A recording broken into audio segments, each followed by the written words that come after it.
প্রিয় শিক্ষার্থীবৃন্দ, আজকে তোমাদের সাথে খুবই গুরুত্বপূর্ণ আরেকটি টপিক নিয়ে এসেছি, সেটি হচ্ছে ভয়েস। আমরা ভয়েস সম্পর্কে সব ক্লাসের স্টুডেন্টসরাই অবগত। ষষ্ঠ থেকে নবম শ্রেণী, দশম শ্রেণী to college, first year second year সবাই আমরা ভয়েস পড়তে হয়, পরীক্ষায় ভয়েস আসে। সেজন্য আমরা আজকে ভয়েস নিয়ে কথা বলবো। আশা করি তোমরা এই ক্লাসটা খুব বেশি এনজয় করবে। অনুরোধ করব যে কোনো লেভেলের স্টুডেন্টকে আজকের পুরো আলোচনাটা শুরু থেকে শেষ অবধি মনোযোগ দিয়ে শোনার জন্য। যদি সত্যিকার অর্থে তুমি ভয়েস শিখতে চাও, ভয়েস সম্পর্কে জানতে চাও, কনফিডেন্ট লেভেলটা হায়ার করতে চাও, তাহলে সত্যিকার অর্থেই তুমি আমার এই ভিডিওটা সামনে রাখো, মোবাইল দিয়ে সামনে রেখে খাতা কলম নিয়ে বসো, মনোযোগ দিয়ে পুরো আলোচনাটা শোনো, তারপর নোট করা শুরু করো।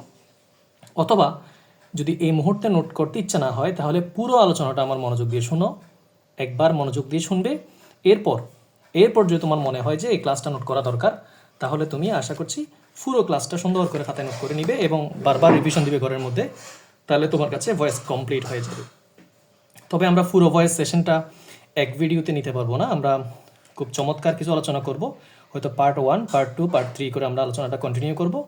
যদি তোমার মনে হয় যে এইভাবে শিখলে ভয়েস তোমার কাছে ভয়েসটা ক্লিয়ার হয়ে যাবে, তাহলে তুমি আমাকে কমেন্টে জানাতে পারো যে হ্যাঁ স্যার, আমরা লেসনটা করছি বা প্র্যাকটিসটা করছি, বুঝতেছি, আপনি বাকি ক্লাসগুলো কন্টিনিউ করেন, বাকি পার্টগুলো দেন, তাহলে আমি নেক্সট ভিডিওটাও তোমাদের জন্য তৈরি করব।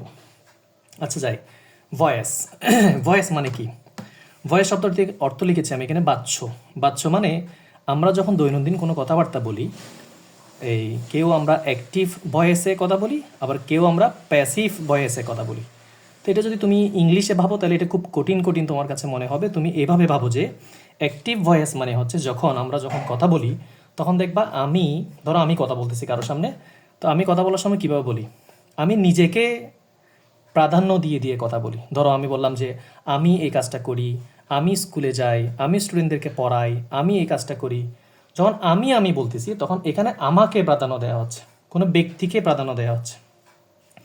এটা অ্যাক্টিভ বাক্য।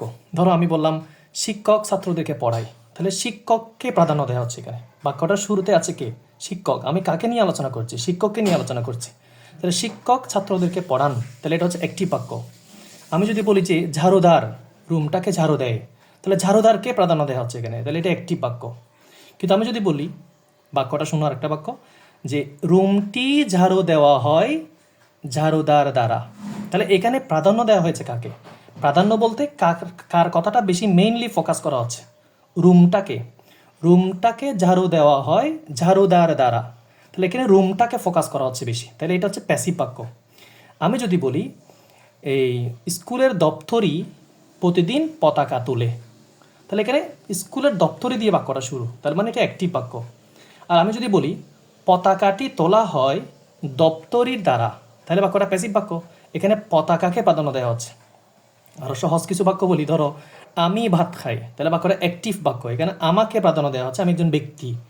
কিন্তু আমি যদি বলি যে ভাত খাওয়া হয় আমার দ্বারা, তখন বাক্যটা প্যাসিভ বাক্য।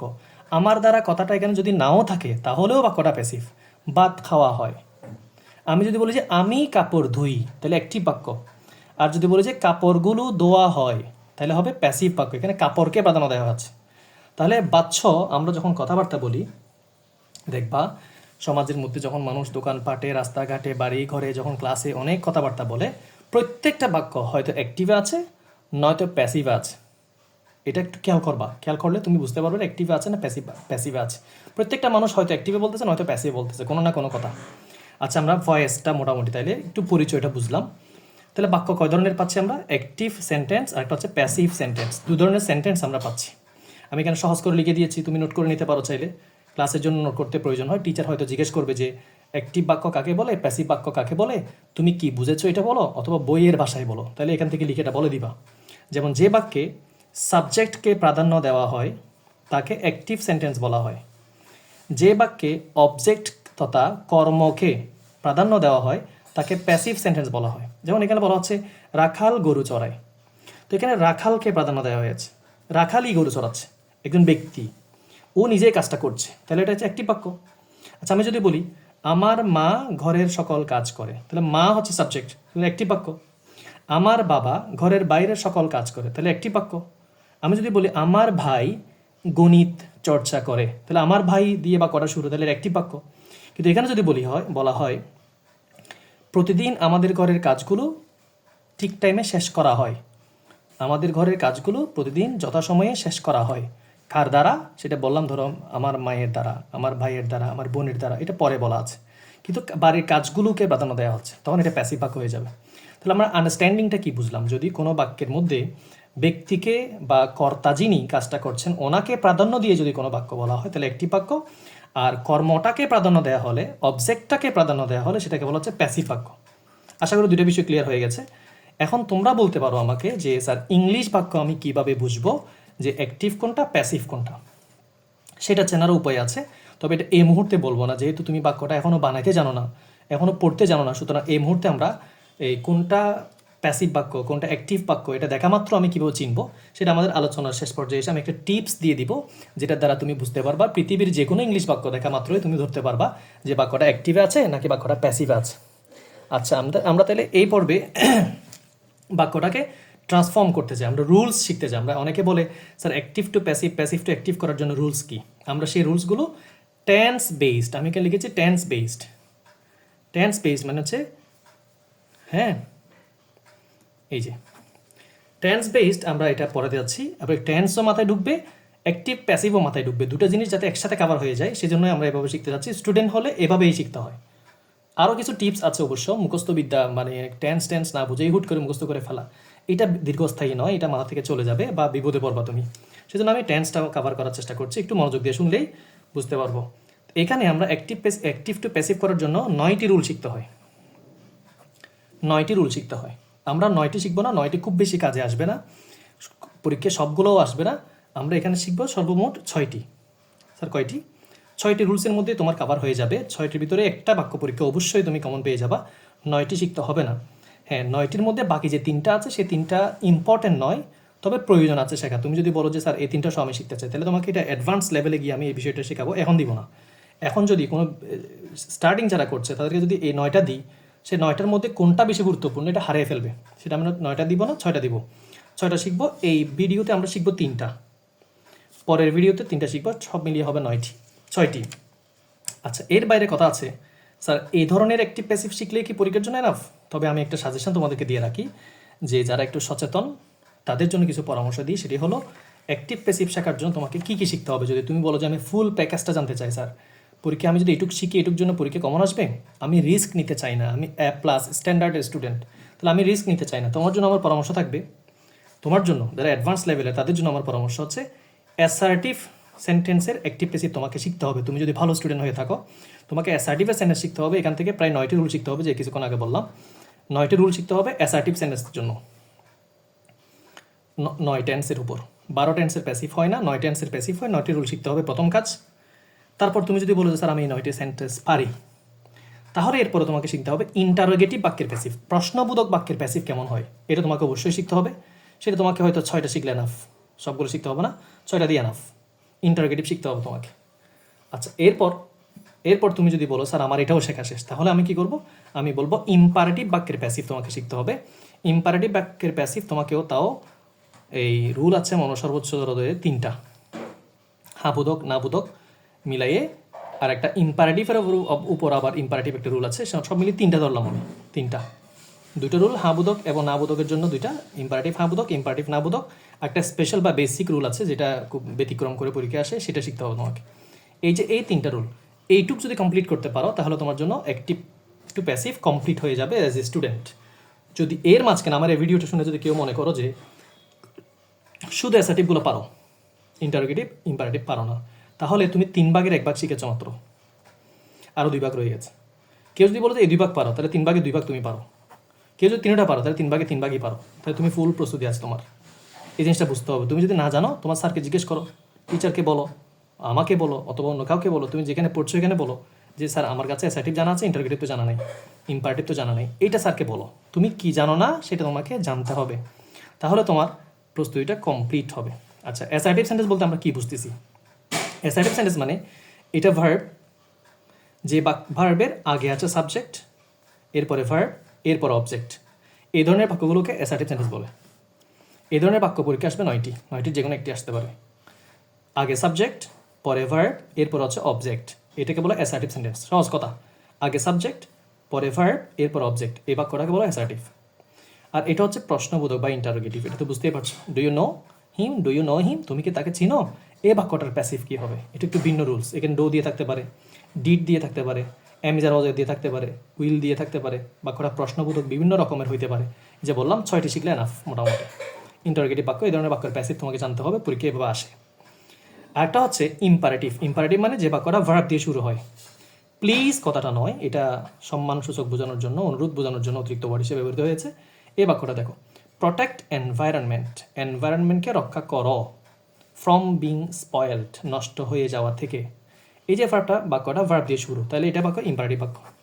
ইম্পারেটিভ বাক্য চেনার উপায় কি? ধরো আমি কি বললাম, ধরো আমি একজনকে বললাম যে আই গো টু স্কুল।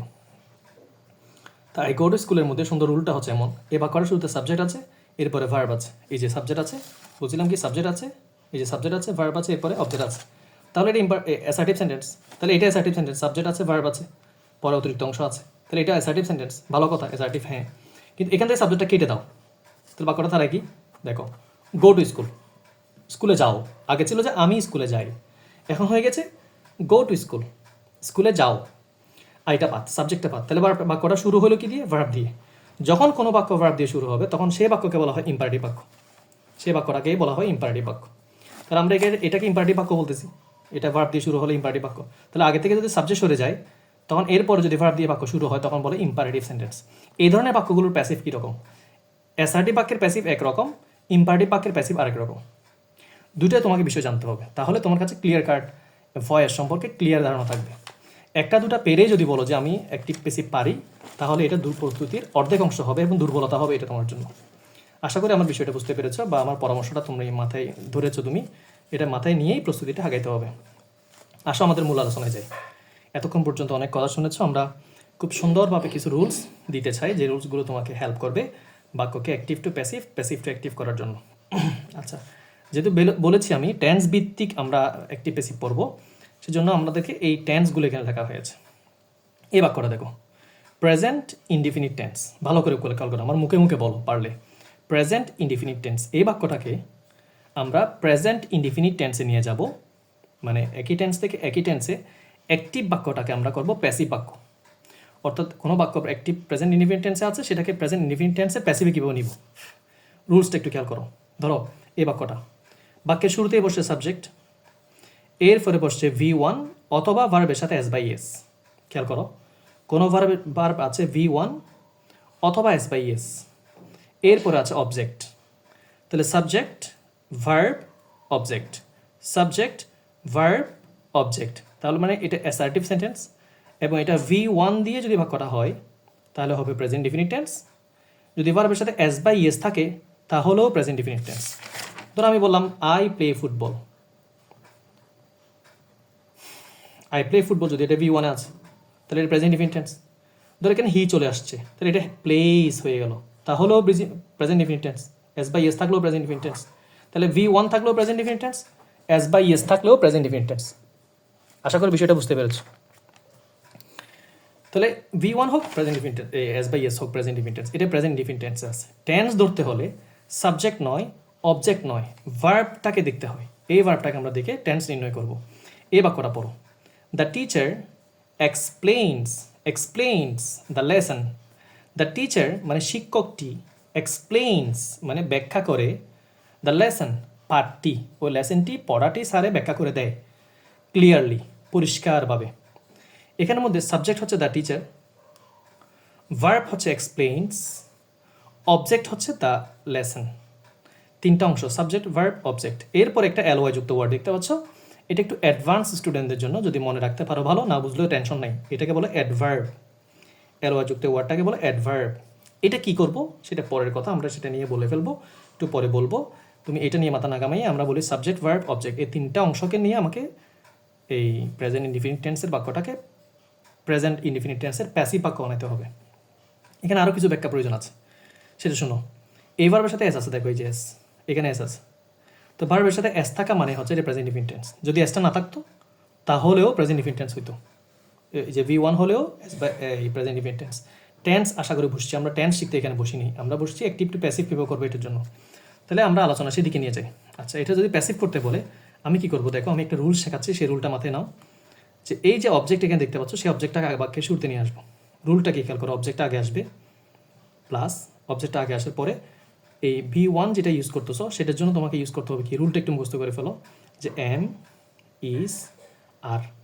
এই তিনটা ওয়ার্ড অতিরিক্ত ইউজ করতে হবে যেগুলো এখানে নাই।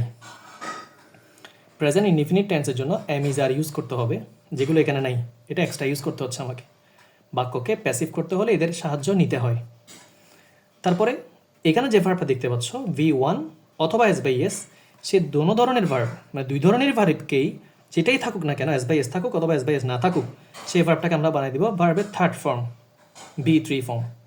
এরপরে কি করব, এরপর একটা দিব বাই, এই দেখো বাই যুক্ত করেছি। এরপরে এই যে শুরুতে বাক্যের শুরুতে সাবজেক্ট দেখতে পেয়েছিলে, সেই সাবজেক্টটা এনে এখানে বসাবো, যেটা এজেন্ট রূপে বসবে, এটাকে এজেন্ট বলা হয়, বাই যুক্ত যে অংশটা। তাহলে কী দাঁড়ালো, object am, is, are, B3 by subject. এই অবজেক্টটা আগে আসবে, এম, ইজ, আর বসবে, B3 বসবে, বাই বসবে, সাবজেক্ট বসবে। এটা মুখস্থ করে ফেলতে হবে। প্রেজেন্ট ইনডিফিনিট টেন্সের স্ট্রাকচার এটা। স্যারে ক্লাসে জিজ্ঞেস করবে প্রেজেন্ট ইনডিফিনিট টেন্সের প্যাসিভ কেমন হয় বলো তো, বলতে হবে আগে অবজেক্ট বসে, তারপর এম, ইজ, আর বসে, তারপর B3 বসে, তারপর বাই বসে, তারপর সাবজেক্ট বসে। একটা কথা আমার বলে রাখা উচিত, এই যে এম, ইজ, আরগুলো দেখতে পাচ্ছ সেগুলো কিছুক্ষণ পরে টেন্সে আবার আসবে, এই টেন্সে আবার আসবে, এটা বারবার তোমাকে ডিস্টার্ব করবে। একটু নোট দিই, আমি একটা ছোট্ট একটা নোট দিচ্ছি, নোটটা খেয়াল করো। বি ভার্ব, এগুলোকে বলে বি ভার্ব। এই যে বি ভার্ব, মনে রাখবা বি ভার্ব হচ্ছে 8টি। স্যার কয়টি বি ভার্ব? বি ভার্ব হচ্ছে 8টি। কী কী? এম, ইজ, আর, একটা হচ্ছে ওয়াজ, একটা হচ্ছে অয়ার। কয়টা হলো স্যার? 5টি। Am, is, are, was, were, 5টি গেল। আরেকটা হচ্ছে বি, একটা হচ্ছে বিন, একটা হচ্ছে বিন। এই এই দেখো বি, বিন, বিন, 8টি হয়েছে। দেখো am, is, are, was, were 5টি, বি, বিন, বিন এটা হলো 3টি। 3টি 5টি মিলে 8টি। এখানে 8টি বি ভার্ব আছে। এই 8টি বি ভার্বের কোনো না কোনো একটা অবশ্যই প্যাসিভ বাক্যগুলোতে ব্যবহার হবে।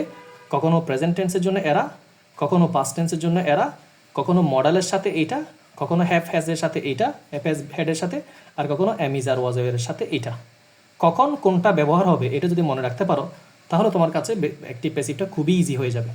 এদেরকে ছাড়া মানে এই 8 জনের যে কোনো একজন যদি এই বাক্যগুলোতে না থাকে, মানে প্যাসিভ বাক্যে না থাকে, সে বাক্যটা প্যাসিভ হবেই না। তাহলে প্যাসিভের জন্য আবশ্যক একটি ওয়ার্ড, সেটা হচ্ছে বিভার্ব। এই বিভার্বটা মনে রাখতে হবে। মনে রাখতে হবে বিভার্বটা বসবে কোথায়। বিভার্বটা বসবে সবসময় মেইন ভার্বের ঠিক আগে, এখানে বসবে।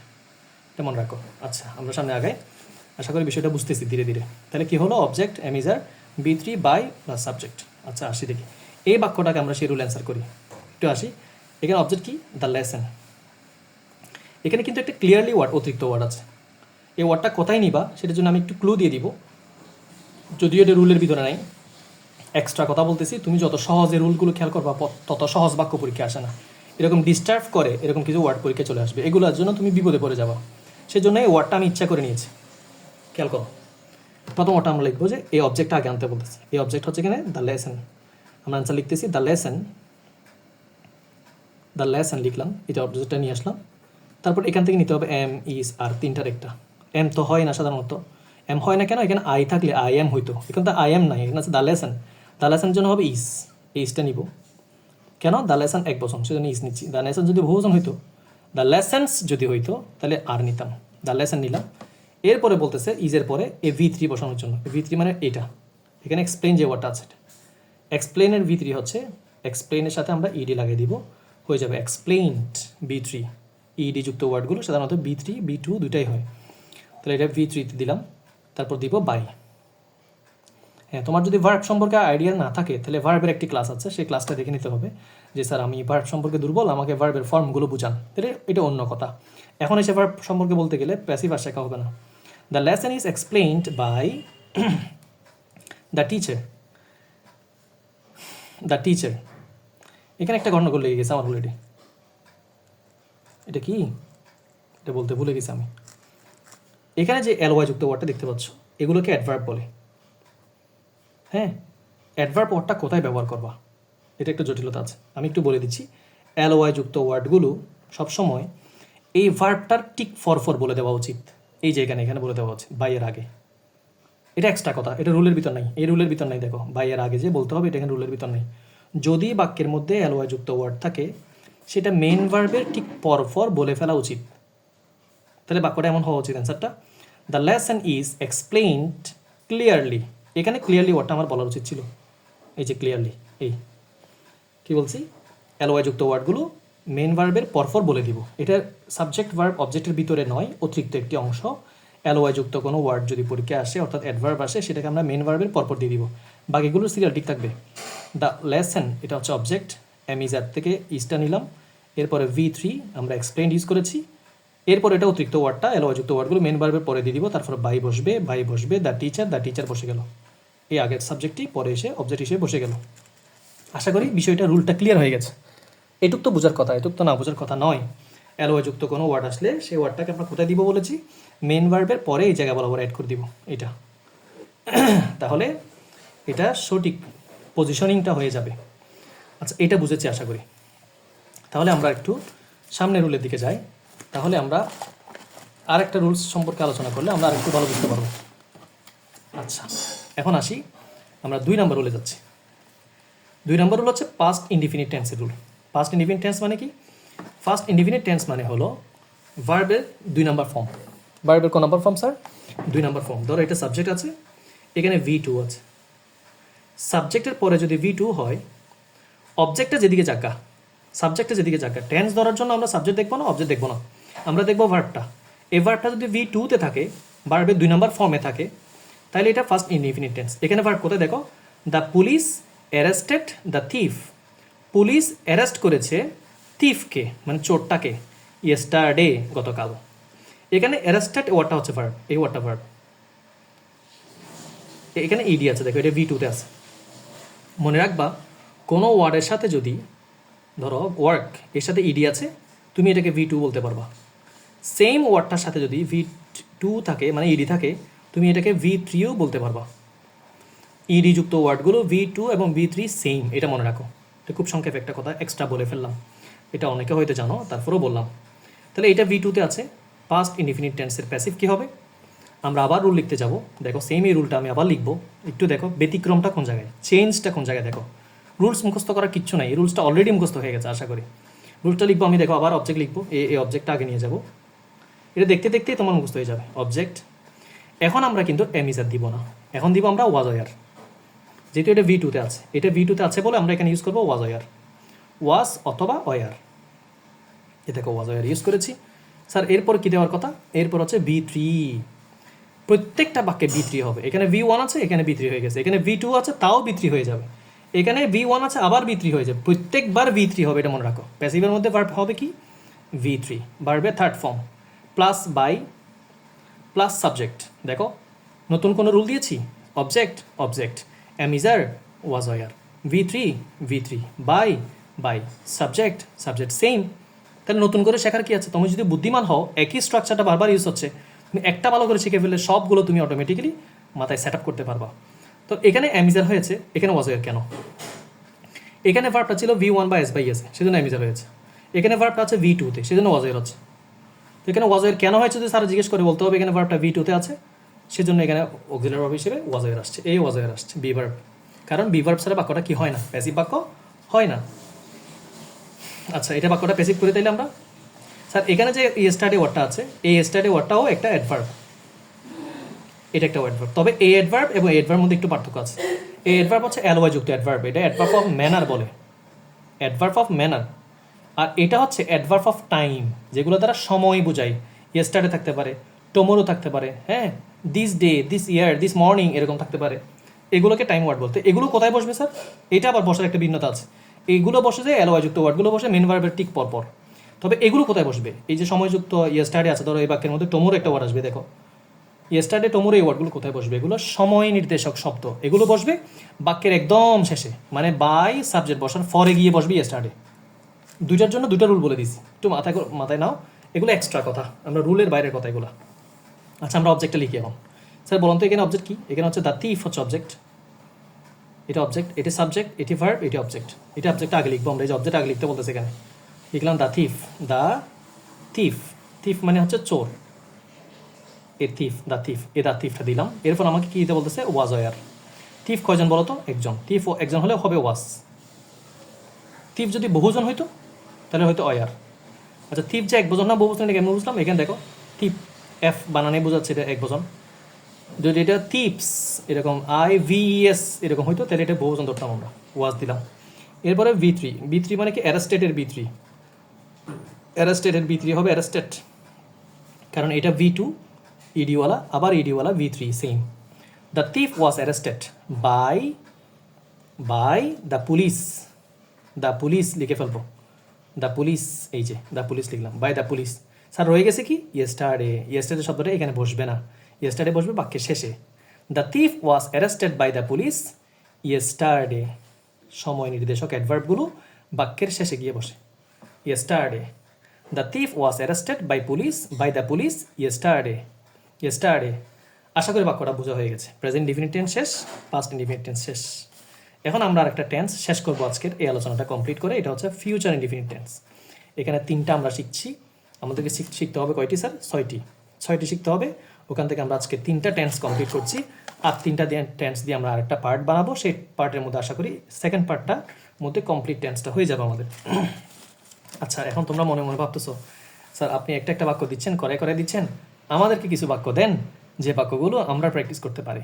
হ্যাঁ, আমি এর জন্য 5টা বাক্য তোমাদেরকে আমার এই ভিডিওর ডিসক্রিপশন বক্সে দেখবা, যেখানে এই টাইম লেখা আছে আমার নামের এই ভিডিওটার, যেখানে আমি ক্যাপশন দিয়েছি, ক্যাপশনের নিচে দেখবা ডিসক্রিপশনে ক্লিক করলে এই বাক্যটার জন্য তুমি যাতে প্র্যাকটিস করতে পারো 5টা বাক্য দিব, এটার জন্য 5টা দিব, এটার জন্য 5টা দিব, 15টা বাক্য দিব। তোমরা সেগুলোকে নিজে নিজে সলভ করার জন্য চেষ্টা করবে। আশা করছি তোমরা ওখান থেকে একটা সমাধান পেয়ে যাবা। আচ্ছা আমরা ফিউচার ইনডিফিনিট টেন্সে চলে যাই। ফিউচার ইনডিফিনিট টেন্স আমরা কীভাবে বুঝবো? দেখো সাবজেক্ট, আবারও সাবজেক্ট, আবারও অবজেক্ট। তাহলে আমরা এই জিনিসটাগুলো এমনিতে মুখস্থ করবো না, একই জিনিস রিপিটেড হচ্ছে। দেখো এই যে subject subject object, subject object, subject object. তাহলে মাঝখানে একটা কি? এটা হচ্ছে will plus V1। Will plus V1 হলেই বাক্যটাকে ফিউচার ইনডিফিনিট টেন্স বলে। এখানে শ্যালও হতে পারে, যদিও শ্যালের ব্যবহার খুব কম, সেজন্য আমরা শ্যাল দিই নাই। Will plus V1, will plus V1 হলে ফিউচার ইনডিফিনিট, মনে রাখবা। Subject will plus V1 object, তাহলে এটা ফিউচার ইনডিফিনিট টেন্স হয়। উইল প্লাস V1 মানে কি? দেখো এটা সাবজেক্ট সি।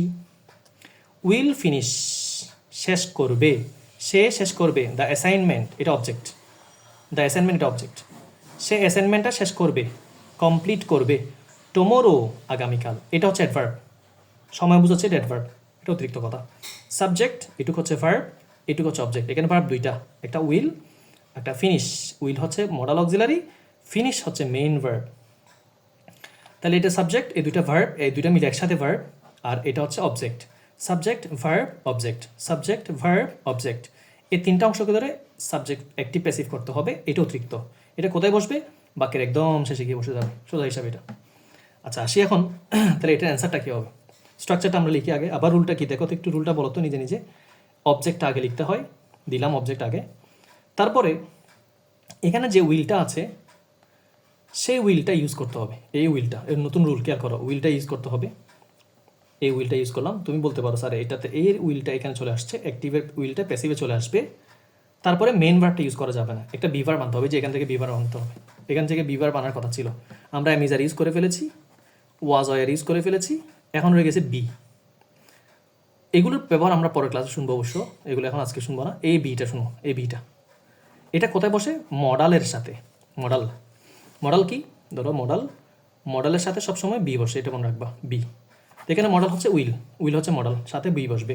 ক্যান থাকলেও বি বসবে, উইল থাকলে উইল বি, ক্যান থাকলে ক্যান বি, মে থাকলে মে বি, মাইট থাকলে মাইট বি, মাস্ট থাকলে মাস্ট বি, শুড থাকলে শুড বি। এরকম যেহেতু উইল আছে সাথে বসবে বি, উইল বি।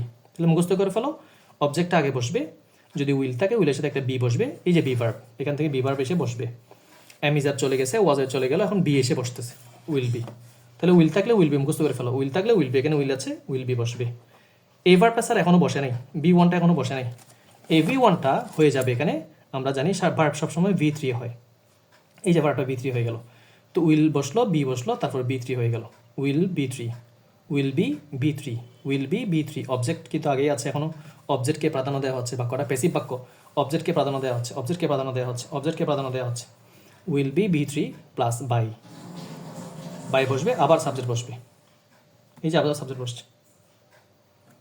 তাহলে object will be B3 plus by plus subject, এখানে একটা কথা বলে রাখি, এই বাইটা 95% ক্ষেত্রে বাই বসে, কিছু কিছু ক্ষেত্রে বাই না, কিছু কিছু ক্ষেত্রে টু বসে, কিছু ক্ষেত্রে অ্যাট বসে, কিছু ক্ষেত্রে উইথ বসে, এটা ব্যতিক্রম, এগুলো পরে জেনে নিও অ্যাডভান্স লেভেলে গিয়ে। এই পর্যায়ে এসে এত প্রশ্ন করলে বা এত বুঝতে চাইলে হবে না, ভুল হবে তখন। আচ্ছা, এটা স্যারকে জেনে নিবা যে স্যার এখানে বাই ছাড়া আর কখন কি বসতে পারে, ভিন্ন কি কি বসতে পারে, কখন বসতে পারে। তাহলে এই প্রশ্ন দিয়ে তুমি স্যারকে করো, স্যার যে কোনো সময় তোমাকে উত্তর দিবে, যে কোনো স্যার। আচ্ছা, তাহলে অবজেক্ট বসলো, উইল বি বসলো, B3 বাই সাবজেক্ট। এখানে একটা জিনিস খেয়াল করছো, এখানে B3, এখানেও B3, এখানেও B3, প্রত্যেকবার B3 বসতেছে। এবং এখানে অ্যামিজার, এখানে ওয়াজয়ার, এবং এখানে উইলের সাথে একটা বি, উইল বি না, উইল বি বলবা না, উইলের সাথে বি, মানে বিটা স্পেশালি এক্সট্রা এসে বসেছে এখানে। এটা উইল বি আগে ছিল না, আগে ছিল উইল, এখন এসে বসছে বি। তাহলে উইল বি, এখানে দুটো ওয়ার্ড, একটা উইল একটা বি। তাহলে উইলের সাথে বি, মনে রাখবা যে উইলের সাথে বি কখন, ফিউচার ইনডিফিনিটেন্সে গিয়ে। আচ্ছা, এটা প্যাসিভ কী হবে তাহলে, এই অবজেক্ট আগে লিখতে বলতেছে, আমরা এখান থেকে অবজেক্ট আগে নিয়ে আসি। দ্য অ্যাসাইনমেন্ট আগে লিখবো, দ্য অ্যাসাইনমেন্ট, দেখো দ্য অ্যাসাইনমেন্ট লিখলাম, এরপরে উইল বি দিতে বলতেছে, আমি উইল বি দিলাম, এই যে দিলাম উইল বি। এরপর আছে ফিনিশড, ফিনিশ আছে এখানে V1, এটা আছে V1-এ, এটা আছে V1-এ, আমরা সেটাকে V3 করে লিখবো, এই যে V3 লিখতে বলতেছে। তাহলে ফিনিশের B3 হবে কি স্যার, ফিনিশড, ফিনিশড, ফিনিশড। এরপর আছে বাই, এরপরে এই বাইটা লিখলাম, এরপরে সাবজেক্টটা লিখবো কি, এখানে আছে শি, শিটা হার হয়ে যাবে, এটা তো জানো কিনা জানি না আমি, শিটা হার হয়ে যাবে, শি হার হয়ে যাবে, শিটা হার হয়ে যাবে বাই হার, তাই তো। এরপরে অ্যাডভার্ব রয়ে গেছে টমোরো, দেখো টমোরো, টমোরো, এই $OW, এই টমোরো হয়ে গেল, এই অ্যান্সারটা হয়ে গেল, লাস্টে একদম গিয়ে বসে গেছে। এই জিনিসটা অনেকে হয়তো কেউ বুঝো নাই মনে, যারা একটু বেসিকে দুর্বল আছো, তাহলে শিটা কেমনে হার হইলো এটা বুঝো নাই মনে। এটা আমি একটা চার্ট দিয়ে দিই, তাহলে এটা ভালো বুঝতে পারো। দেখো, বাক্যের শুরুতে আই থাকলে সেটা গিয়ে হয়ে যায় মি, বাক্যের শুরুতে যদি উই থাকে সেটাই হয়ে যায় আস, বাক্যের শুরুতে যদি ইউ থাকে সেটা বাক্যের শেষে গিয়ে ইউ হয়ে বসে, বাক্যের শুরুতে যদি হি থাকে সেটা হিম হয়ে বসে, বাক্যের শুরুতে যদি সি থাকে সেটা হার হয়ে বসে, এটা নোট করে নিতে হবে। বাক্যের শুরুতে যদি দে থাকে সেটা দেম হয়ে বসে, বাক্যের শুরুতে যদি ইট থাকে সেটা ইট হয়ে বসে নর্মালি। যদি বাক্যের শুরুতে কোনো একটা নাম থাকে, ধরো নাম একটা আছে, একটা ছেলের নাম দিলাম শাবাব, শাবাব আমার ছেলের নাম, এই শাবাব শব্দটা নাউন, এর বাক্যের শুরুতে আছে, বাক্যের শেষে গিয়েও সে শাবাব হবে, এটা চেঞ্জ হবে না। নাউন কখনো চেঞ্জ হয় না, নাউন বাক্যের শুরুতে যা, বাক্যের শেষেও তা। ধরো বাক্যের শুরুতে আছে মাই ফাদার, এটা বাক্যের শেষে গিয়েও হবে মাই ফাদার, চেঞ্জ হবে না। মাই মাদার, এটা চেঞ্জ হয়ে গিয়ে হবে মাই মাদার, এটা চেঞ্জ হয় না, এগুলোই শুধু চেঞ্জ হয়। যেমন এখানে দ্য টিচার ছিল, দ্য টিচার গিয়ে বাক্যের শেষে দ্য টিচারই আছে, চেঞ্জ হয় না। প্রনাউন চেঞ্জ হয়ে যায়, এগুলো প্রনাউন, এগুলো প্রনাউন হয়ে যায়, চেঞ্জ হয়ে যাবে, নাউন চেঞ্জ হবে না। স্টুডেন্ট আছে, শেষে গিয়ে দ্য স্টুডেন্টই হবে, চেঞ্জ হবে না। আশা করি বিষয়টা ক্লিয়ার। তাহলে আমরা এই তিনটা রুলস থেকে কী শিখেছি, টেন্স বুঝেছি, একটা হচ্ছে স্ট্রাকচারগুলো বুঝেছি, আর একটা হচ্ছে বাক্য দিয়ে দিয়ে বুঝলাম যে বাক্যগুলো কীভাবে active to passive, passive to active করতে হয়। আশা করি বিষয়টা পুরোটা ক্লিয়ার হয়ে গেছে। ঠান্ডা মাথায় যদি শুনে থাকো, বুঝেছ, আবার শুনতে হবে, আবার শুনতে হবে, আবার শুনতে হবে, তাইলে বারবার বুঝবা, যতবার শুনবা ততবারই আরও ভালো বুঝবা। 9টি বাক্য পড়ার কথা, আমরা পড়বো পরীক্ষার জন্য 6টি, কমন এখান থেকে আসবেই যদি কমন চাও। আর যদি চাও যে না স্যার আমি ফুলটা শিখতে চাই, তাহলে ওই 3টার জন্য, এক্সট্রা 3টার জন্য হয়তো আরেকদিন আলোচনায় আমরা আসবো, বা তুমি এগুলো বুঝলে ওগুলো জেনে নিতে পারবা। এরপরে বলেছে অ্যাডভান্স প্রস্তুতির জন্য এই অ্যাসার্টিভ, ইন্টারোগেটিভ, ইম্পারেটিভ সবগুলোর প্যাসিভ তোমাকে জানতে হবে, শিখতে হবে পরীক্ষার জন্য। যদি তুমি বলো যে আমার থেকে শিখবা, জানতে চাও, আমাকে বললে আমি এদের জন্য ভিডিও বানাবো, ইন্টারোগেটিভের জন্য ভিডিও বানাবো, ইম্পারেটিভের জন্য ভিডিও বানাবো, অ্যাসার্টিভ তো চলতেছে অলরেডি, আরও ক্লিয়ারলি তুমি জানতে পারবে। আশা করি আজকের ক্লাসটা সুন্দরভাবে উপভোগ করেছো, ফুলই বুঝতে পেরেছো। যদি সত্যি সুন্দর করে শুরু থেকে পুরোটাই ক্লাস করে থাকো, তাহলে কমেন্টে লিখে জানাও যে স্যার আমি ফুল ক্লাসটা করেছি, ভালো লেগেছে, আমি পরবর্তী ক্লাসের জন্য অপেক্ষা করছি। এটা যদি লিখে দাও আমি কৃতজ্ঞ হব, খুশি হব, এবং পরবর্তী তোমাদের জন্য ভিডিও বানাবো। ধন্যবাদ সবাইকে।